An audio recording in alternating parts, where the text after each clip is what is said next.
Bonsoir à tous et bienvenue sur ITV. Voici votre journal dans l'actualité de ce jeudi 1er octobre. Le port autonome de Dakar s'ouvre au marché de l'UEMOA. Un appel de fonds a été officiellement lancé aujourd'hui pour le financement de nouvelles infrastructures. Le montant total attendu s'élève à 60 milliards de francs CFA. Cette révélation de l'Organisation internationale pour les migrants OIM, 72% des migrants de retour au Sénégal sont endettés, des prêts contractés pour diverses raisons que nous allons voir dans cette édition.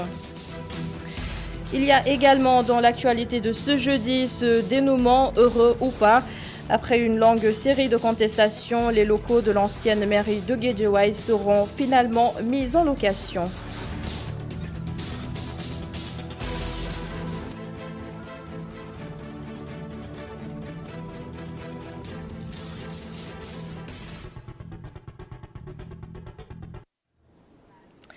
Le port autonome de Dakar a officiellement lancé ce jeudi un appel public de levée des fonds. L'émission s'élève à 60 milliards de francs CFA et devrait permettre au port de Dakar d'achever certaines infrastructures dans le port de Ndayan. L'appel est ouvert au marché de l'UEMOA et Satoujak Souleymane Meng. Le port autonome de Dakar, une entreprise publique sénégalaise. Après 150 ans d'existence, l'État passe à l'offensive. Objectif, positionner Dakar comme leader dans la sous-région.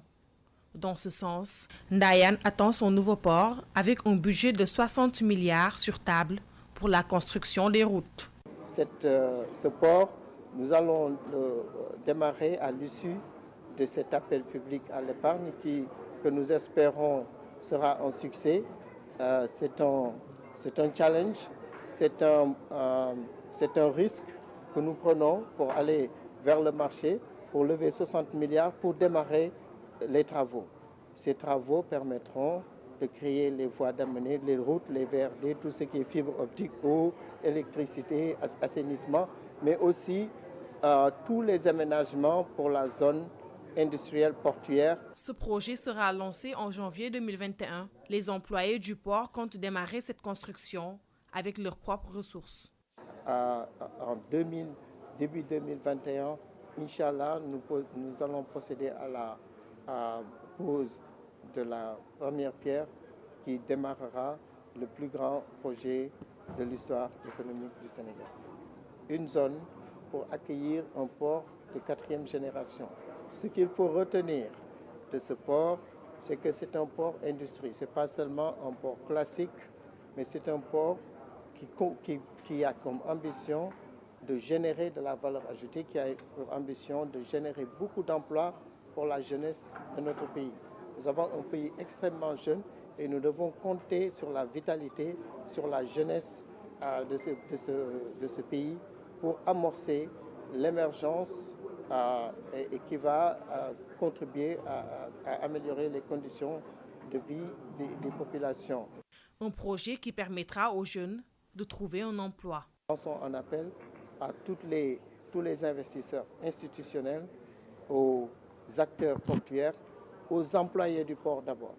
Que les employés du port soient les premiers à souscrire pour montrer leur adhésion à ce projet, pour donner un signal fort. Ce futur port va transformer l'économie de l'Afrique de l'Ouest, mais également créer une infrastructure qui va ouvrir l'Afrique au monde. Et Satoujak, la construction du port de Ndayan plus qu'une nécessité. La pose de la première pierre est attendue en 2021 selon le directeur général du port autonome de Dakar, Aboubakar Sadir-Bey, que voici. Ce port, nous allons le démarrer à l'issue de cet appel public à l'épargne que nous espérons sera un succès. C'est un challenge, c'est un risque que nous prenons pour aller vers le marché, pour lever 60 milliards, pour démarrer les travaux. Ces travaux permettront de créer les voies d'amener, les routes, les VRD, tout ce qui est fibre optique, eau, électricité, assainissement, mais aussi tous les aménagements pour la zone industrielle portuaire. Le ministre des Affaires étrangères, Amadou Ba, s'est entretenu aujourd'hui avec l'ambassadeur de l'Union européenne au Sénégal. Plusieurs sujets au menu des discussions, notamment la relance de l'économie sénégalaise après le passage de l'ouragan dénommé coronavirus. Le compte-rendu est signé Aminata Ba. La relance de l'économie était au cœur des échanges entre le ministre des Affaires étrangères et la représentante de l'Union européenne au Sénégal.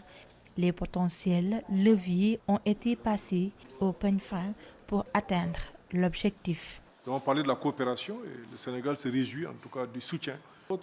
Donc nous continuerons de travailler pour que la migration ou les migrations régulières puissent être renforcées et encouragées et que des projets de développement aussi soient mis en œuvre pour combattre les migrations irrégulières. Et de la situation sécuritaire au niveau de la sous-région, où nous avons beaucoup de contraintes particulières qu'il va falloir gérer ensemble avec l'Union européenne. Et je me réjouis de notre parfaite convergence de vues. Le ministre des Affaires étrangères se réjouit de ce partenariat. À terme, celui-ci pourrait venir à bout de plusieurs difficultés en Afrique, dont l'insécurité. Nous avons parlé de santé, nous avons parlé de création d'opportunités pour la jeunesse en termes d'emploi. Nous avons parlé d'investissement et d'économie verte comme des chantiers d'avenir pour notre partenariat et notre coopération multifacette.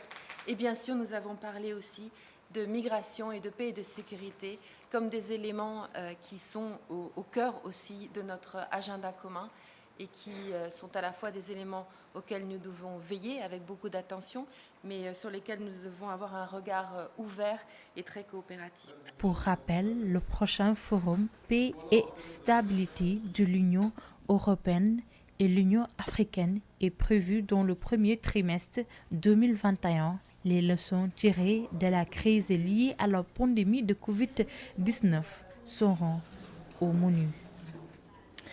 Et le pape 2A est lancé. Il s'agit de l'initiative de Macky Sall pour la relance de l'économie nationale. Tous les ministères et toutes les directions sont appelés à se mettre en ordre de bataille. Sachez aussi que le secteur privé national va occuper une place de choix dans ce plan. Kessendour nous en parle. Le chef de l'État a été clair, pas de réforme, pas de budget. Le nouveau pape 2A doit à tout prix aider le pays à recouvrer son dynamisme économique et lui assurer sa souveraineté alimentaire et sanitaire.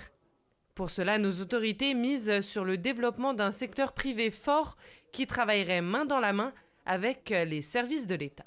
Pour chaque projet, on va s'assurer que le privé national a un minimum de part, ou en tout cas la partie nationale, un minimum de participation qui sera requis, mais ce privé va contribuer au capital de ces sociétés de projet.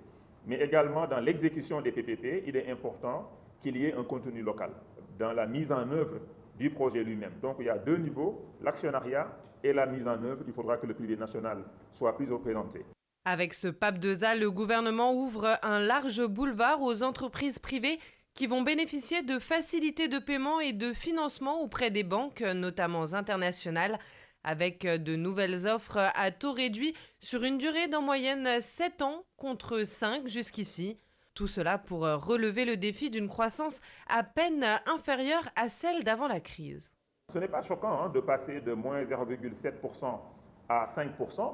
La France sera en récession cette année avec moins 10%, un peu moins 10, moins 10,5%, en récession cette année en 2020. Mais leur croissance estimée l'année prochaine, c'est plus 7,5 si je me rappelle bien. Plus, on passe de moins 10 à plus 7 pour la France. Pour les États-Unis, ils passent pratiquement de moins 7 ou moins 6,5 cette année en 2020 à plus 3,4. Donc ce n'est pas choquant. Quand vous partez du bas, de très loin, vous pouvez faire un bond très important. Les objectifs sont posés, les projets de loi en cours de finalisation. Quant au financement, là aussi, tout est déjà bien rodé. Le PAP 2, il est aussi pratiquement déjà financé, surtout la partie publique. La partie privée, il faudra qu'on aille chercher un peu plus d'argent, attirer des investisseurs. C'est pourquoi on veut accélérer les réformes pour que les projets qui sont déjà identifiés, pour que les intentions d'investissement, à date, on a 2600 milliards d'intentions d'investissement fermes du secteur privé. Maintenant, il faut les amener, comme on dit, to the finish line. Il faut pousser pour que ces investissements passent d'intentions fermes à réalisation sur le terrain. Malgré tout, il reste quelques variables encore inconnues et sur lesquelles il faut travailler, notamment celle d'unifier le secteur privé et de pousser les patrons des petites et moyennes entreprises à s'associer pour créer de vrais champions nationaux, compétitifs tant sur le continent qu'à travers le monde. Et parlons toujours d'économie après Touba et Tivaouane. Medina Baye va lancer son Barhama City, un projet dont le financement sur le long terme est estimé à 1000 milliards de francs CFA. Et au-delà de l'appui de l'État, les fidèles de Baye Niasse vont largement contribuer à sa réalisation.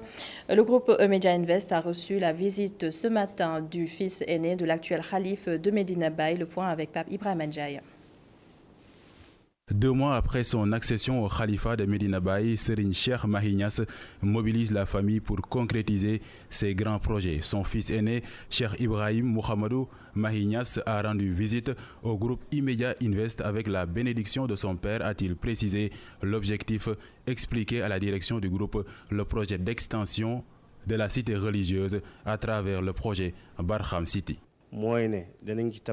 La réalisation de ce projet va permettre de construire une mosquée d'au moins 60 000 places parce que l'actuelle en compte 6 000, alors que chaque année, des milliers de talibés viennent à Medina Baye à l'occasion des événements religieux. Il est également prévu une place publique qui va accueillir 40 000 personnes, mais on ne va pas s'en limiter là puisque le projet Barhama City va également construire la maison du Khalif, un marché, des hôpitaux et une université. Le Khalif Cheikh Mahi Niasse veut que Medina Baye soit à la hauteur de sa dimension internationale. Le projet Barham City peut en long terme atteindre 1000 milliards de francs CFA, informe Cheikh Ibrahim Mouhamadou Mahi Niasse, son secrétaire particulier. Et ce financement est loin d'être un obstacle à sa réalisation selon lui. Pour y arriver, la famille compte s'appuyer sur l'État et sur les talibés d'ici et d'ailleurs. On a déjà identifié 11 millions de fidèles de Baye Niasse qui vont faire leur contribution. Certains vont donner chacun au moins 10 millions de francs CFA. D'autres, en revanche, peuvent contribuer à hauteur de 15 000 francs CFA. Rien que pour les talibés, on pense qu'on peut mobiliser 500 milliards de francs CFA. Au-delà d'exposer le projet Barham City à la direction du groupe Emedia Invest, Cheikh Ibrahim Mouhamadou Mahi Niasse a tenu à souligner le travail abattu par le groupe depuis sa création. Il a par ailleurs adressé à la direction les messages de félicitations et d'encouragement du Khalif général de Medina Baye. Et l'économie mouride repose essentiellement sur le travail comme acte de dévotion. Selon le géographe Chergueil, l'économie mouride est un modèle d'avenir qui pourrait servir aussi bien en zone urbaine que rurale. Regardez. De dévotion est un élément très, très important pour le musulman et donc pour le mouride. Donc c'est une économie qui a aussi été basée sur une capacité d'adaptation, une souplesse et une créativité extraordinaire qui s'est exercée en milieu rural et aussi en milieu urbain et aussi à travers leur migration internationale. Et désormais, donc, les mourides comptent comme une des principales forces économiques de ce pays à cause de ces principes-là. Et ce qu'il faut souhaiter aujourd'hui, c'est que cette force, mais aussi ces principes qui sont à la base de l'économie mouride soient plus reconnus, soient plus partagés, notamment la khidma, le fait de travailler. Ce travaillisme est très important. Mais travailler pour quoi faire? Travailler aussi pour servir les autres. Travailler pour servir sa communauté. Travailler pour réaliser son autonomisation et sa souveraineté. Que ce soit dans le domaine agricole, dans le domaine commercial, dans le domaine industriel et dans tous les domaines. Ce sont ces principes-là qui fondent l'économie mouride et qui font que cette économie est une économie d'avenir. Et c'est l'entité de cette édition qui se présente sous forme d'interrogation. Saviez-vous que 72% des migrants de retour au Sénégal sont endettés? Ils ont contracté des prêts soit pour financer leur voyage, soit pour des projets personnels ou professionnels. Voilà en gros ce qui ressort de l'atelier de restitution des résultats de la recherche régionale sur l'endettement des migrants de retour. Et je vous propose d'écouter la chargée de la recherche régionale à l'OIM, Sornassi. On s'est rendu compte que dans ce cadre-là, puisqu'on parle de migration irrégulière aussi, les gens se sont plutôt adressés à leurs proches. C'est plutôt les proches et la famille qui vont financer la migration, plutôt que forcément des institutions formelles ou des institutions de microfinance. Donc, dans une grosse proportion proches et famille pour les dettes, on s'est rendu compte cependant que c'est particulièrement vrai pour les dettes migratoires, alors que pour les dettes initiales et de retour, qui ont peut-être moins cet aspect irrégulier, on a une plus forte proportion qui reste faible de prêts qui viennent d'institutions de microfinance ou de tontines, et peut-être une ou deux dettes contractées auprès de banques. Dans le cadre de cette étude, on a à la fois mené énormément d'entretiens, 358 il me semble, des enquêtes qui ont été posées, et à la fois on s'est approché de 8 informateurs clés pour avoir des données un peu plus qualitatives. Et donc en termes d'impact, on s'est rendu compte que l'impact principalement négatif était psychosocial. Les gens sont stressés, ils se sentent stigmatisés, mis de côté, donc c'est difficile de se réintégrer dans une communauté qui vous rejette. Les anciens locaux de la mairie de Guédiawaye seront mis en location finalement.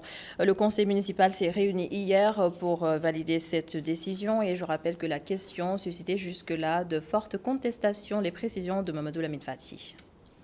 5 tours d'horloge pour statuer sur les questions de l'heure de la ville de Guédiawaye. Le maire Aliou Sall et son conseil municipal ont décidé de mettre sous location les anciens locaux de la ville de Guédiawaye. Sur les 65 conseillers, les 63 ont validé cette décision. On va se retrouver avec un bâtiment et des espaces libérés. Il était important en tant que maire que je vienne solliciter l'approbation du conseil municipal pour pouvoir les valoriser à travers la location, donc le bail, ou à travers des partenariats publics-privés. D'ailleurs, je dois rappeler que l'article 106 du Code des collectivités territoriales me donne en tant que maire toute la prérogative de louer les biens de la mairie. La décision est prise et le maire de la ville, Aliou Sall, se veut clair. Tout ce qui l'intéresse, c'est l'intérêt général. Non, moi je ne cherche pas à faire l'unanimité. Je cherche toujours à avoir une majorité et si c'est possible, une écrasante majorité. Par ailleurs, le conseil municipal a aussi pris la décision de parrainer certaines écoles à des autorités politiques et leaders religieux. Je donne les exemples du lycée de Pikine, qui est appelé ainsi mais qui est dans le territoire de Guédiawaye, qui désormais va s'appeler lycée Serigne Bassirou Bara Mbacké, qui est une figure religieuse connue à Guédiawaye. C'est ainsi d'ailleurs qu'à côté du domicile de Serigne Mansour Sy Borom Daara J, vous le savez, il y a le lycée appelé lycée Banque Islamique et qui désormais va porter le nom de lycée Serigne Mansour Sy Borom Daara J. Mais il n'y a pas que les religieux, les laïcs aussi ont été honorés. C'est ainsi que le CM de Darussalam va porter le nom de son excellence le président Macky Sall. Ainsi de suite, le professeur Ibader Thiam a été choisi comme étant le parrain du CM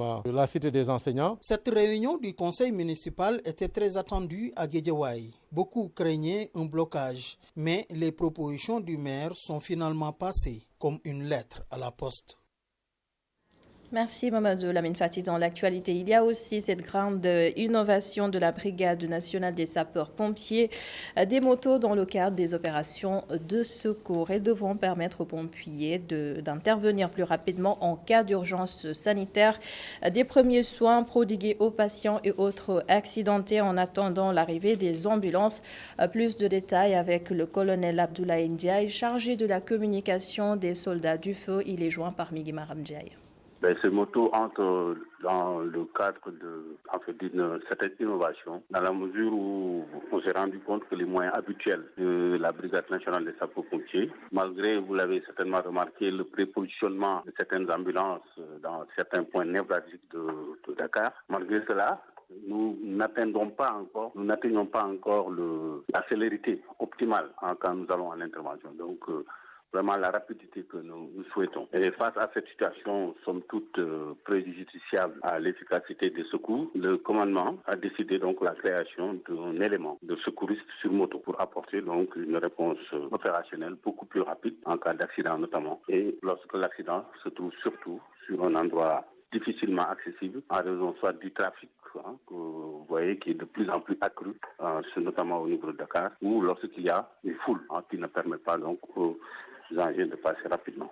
Alors cet élément qui sera composé exclusivement de binômes sur moto, ça 2 personnes donc sur moto, ces binômes auront pour vocation, compte tenu de la capacité des motos à se faufiler à travers les véhicules, d'intervenir dans un délai très bref et prendre les premières mesures de sauvegarde en attendant bien sûr l'arrivée donc des moyens beaucoup plus importants et beaucoup plus adaptés à la criticité de la situation. Pour le moment, nous en avons 7, mais ce nombre sera très rapidement porté bientôt à 10. Ils seront pour le moment fonctionnels juste à Dakar. C'est là où on rencontre vraiment les gros problèmes de circulation. Donc c'est à Dakar vraiment où ils seront fonctionnels. Et voici à présent le bulletin santé du jour. 37 nouveaux cas positifs au coronavirus aujourd'hui. 1351 tests ont été réalisés. Aucun cas de décès à signaler. 101 patients ont été déclarés guéris et 6 sont toujours dans un état grave. Sans transition, Amnesty International a rendu public ce jeudi son rapport sur les répressions des manifestations en Guinée.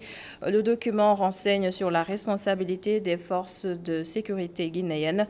Entre octobre 2019 et juillet 2020, au moins 50 homicides illégaux de manifestants et de simples passants ont été notés. L'essentiel du rapport de Amnesty International avec la chargée de la campagne pour l'Afrique de l'Ouest, Fatim Kiné Diop. Dans le cadre de cette répression, les opposants politiques, les militants pro-démocratie et les défenseurs des droits humains ont payé le prix fort. Au moins 70 arrestations arbitraires ont été recensées par notre organisation et au moment où nous vous parlons, Oumar Silla et Saïkou Yaya Diallo sont détenus arbitrairement. Amnesty International demande aux autorités de les libérer immédiatement et sans condition. Dans ce rapport, nous formulons également d'autres recommandations aux autorités. Nous demandons par exemple la révision des dispositions du Code pénal qui restreignent considérablement le droit à la liberté de réunion pacifique, puisque, comme vous le savez, les autorités guinéennes conditionnent systématiquement l'organisation de rassemblements à une autorisation préalable des autorités. Une autre demande forte de ce rapport, c'est que nous demandons aux autorités guinéennes de ne plus déployer des militaires armés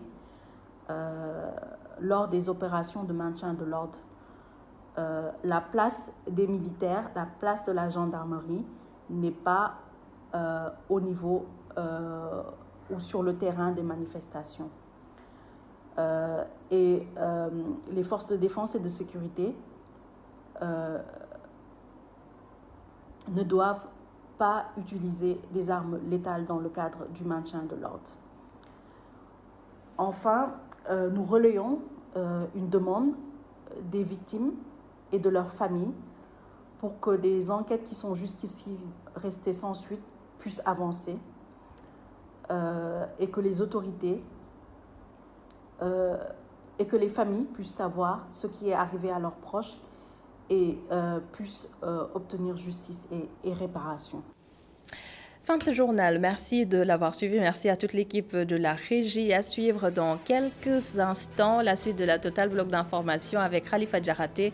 Demain et le reste du week-end, vous serez en compagnie de Oussama Monique Sagna. Bonsoir à tous.